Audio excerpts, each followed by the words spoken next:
hésita, mais une force invisible la poussait à aller plus loin.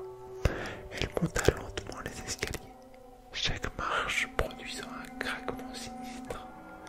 En haut, un nouveau couloir s'ouvrait devant elle, sombre et étroit. Elle sentait la fraîcheur glaciale des murs de pierre et l'air semblait chargé de murmures étouffés.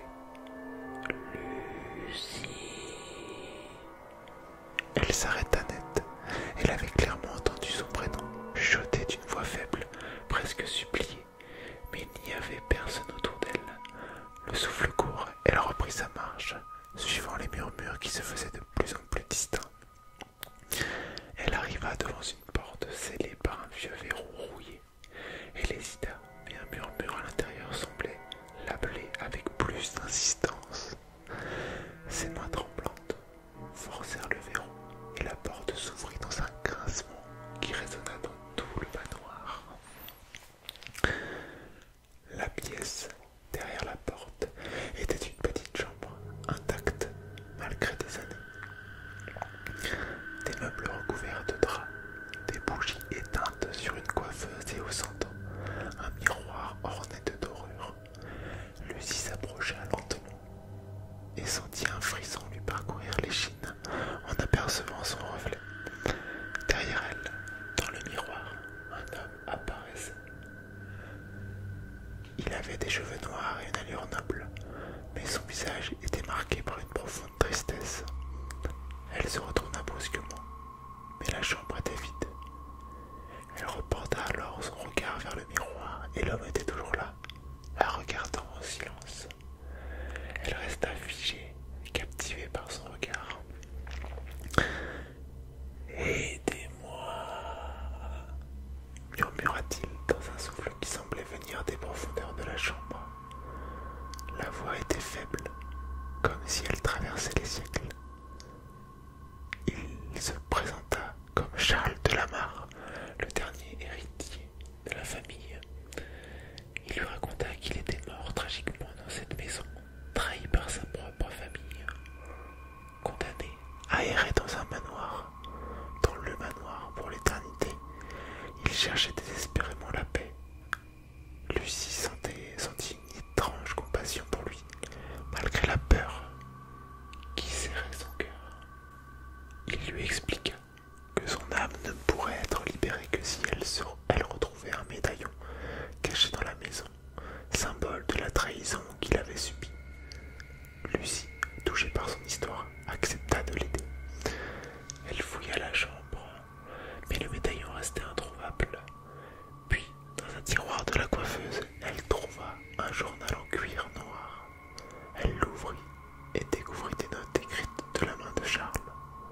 Il décrivait les derniers jours avant sa mort, parlant de son frère qui avait conspiré contre lui pour s'emparer de la fortune familiale.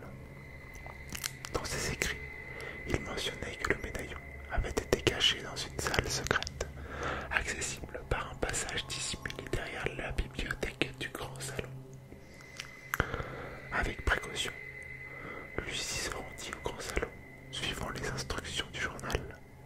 Elle poussa les livres, cherchant un mécanisme jusqu'à ce qu'elle entende un clic. Une porte cachée s'ouvrit, révélant un escalier qui descendait dans l'obscurité. Elle descendit, une peur grandissante lui nouant l'estomac. En bas, une petite pièce contenant un autel en pierre se révélait à elle.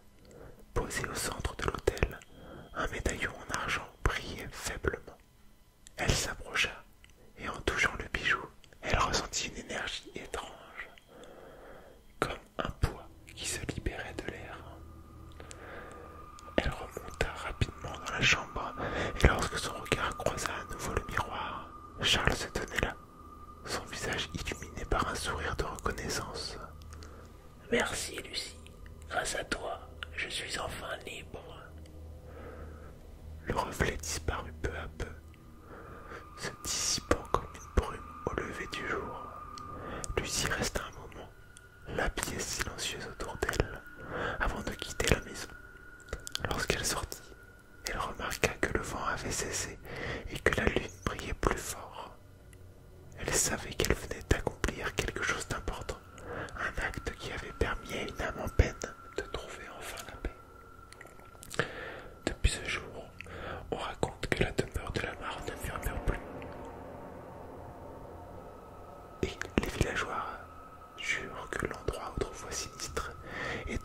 étrangement serein. Voilà pour cette petite histoire. Bon, j'espère qu'elle vous aura plu. C'était pas bien méchant comme je vous ai dit.